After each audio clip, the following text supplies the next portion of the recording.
2024 NFL offensive line rankings from PFF. They go Lions 1, Eagles 2, Colts 3, Browns 4th ranked offensive line ahead of the Jets.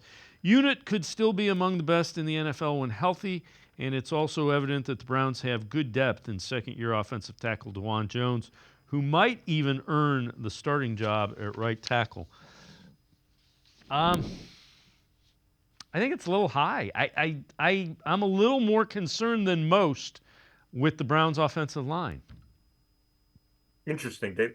I get where you're coming from. I'm okay with it because start at right tackle. I see a 2-for-1.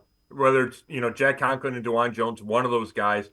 We haven't heard from Jack Conklin, but he was, he's quiet on Instagram. But this weekend he posted about his wife helping him get through, and it made it sound like he was ready to go. Now I don't know if that'll be day one of training camp, but it was an optimistic string of posts. So I think right tackle's okay.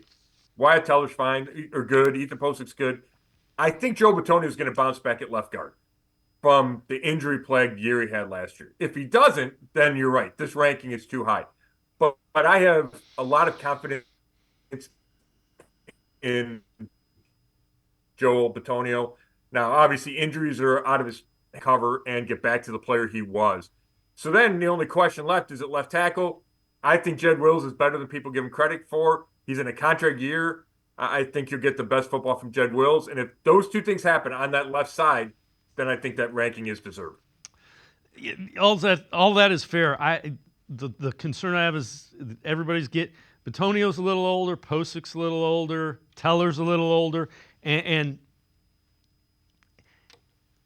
offensive line is not a position that ages well in the NFL. That's my big concern with it.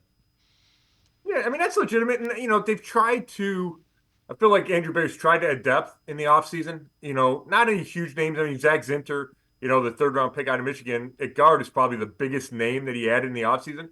But there's veteran tackles with starting experience if you need them. They brought back Michael Dunn at guard. So I think, they signed Brian Allen at center, right? So they had some veteran options along with Zach Zinter and Luke Whippler, some of the younger guys, DeJuan Jones.